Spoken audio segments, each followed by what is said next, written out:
So here we have some TROPICAN, which is sufficient for a large Amazon species.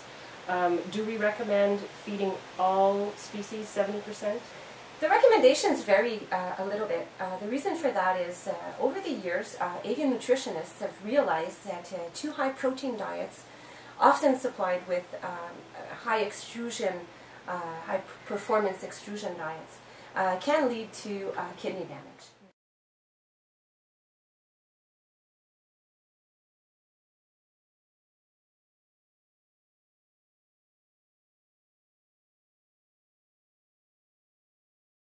Also, for smaller species of citizens, usually what we're recommending is for anything smaller than the green-cheeked conures, including the cockatiels, the parrotlets, the lovebirds, the budgies, all the Australian parakeets.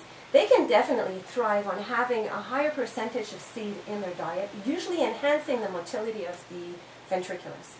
Therefore, for these species, we usually recommend more of a 50–60% diet being of a TROPICAN granule.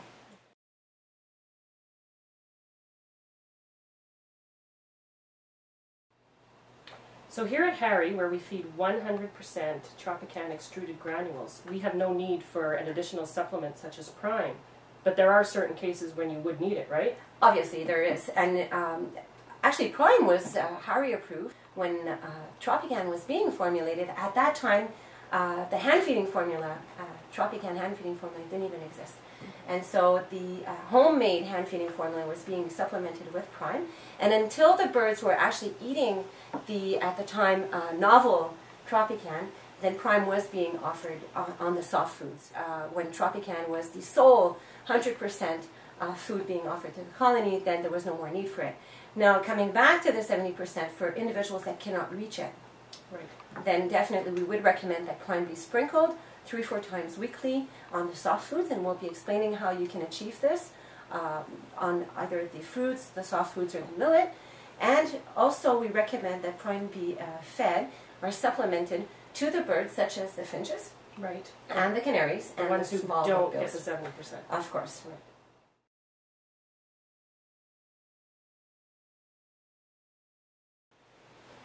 So for our fellow agriculturists, would we recommend the 70% as well?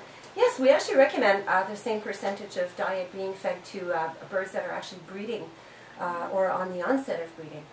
What most agriculturists will do is they usually feed a higher concentration of percentage of TROPICAN granules out of breeding season, and then trigger the onset of the breeding season by offering enrichment foods a few weeks prior to the breeding season to set off their birds into breeding mode. Now, obviously this makes sense because in the wild, when there's more variety of foods to forage, birds usually are hormonally triggered to start breeding.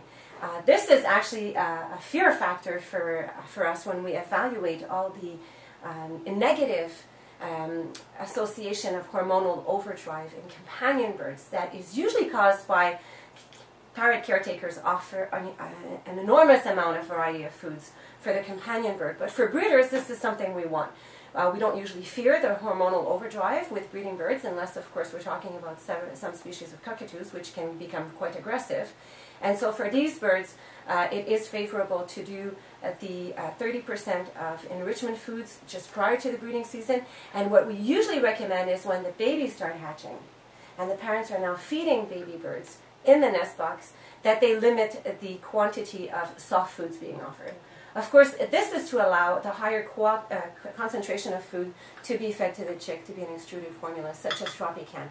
Now, of course, an important note to mention, once again, is that we would probably be switching most of our birds to high-performance formula just prior to the onset of the breeding season. As opposed to the lifetime. Yes, several weeks prior to this. This is to ensure that all the nutrients will be optimal for egg production and, of course, for optimal growth.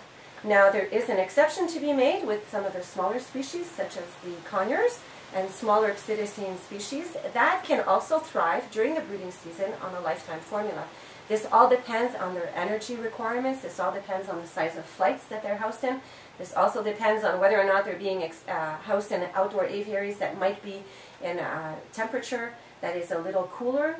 Some of our European aviculturists and us as well during the October months our birds are in outdoor flights where it's a little bit cooler, so then these species can actually thrive on the high performance. But we want to make sure that we're limiting the amount of protein that we're offering to our birds throughout the year.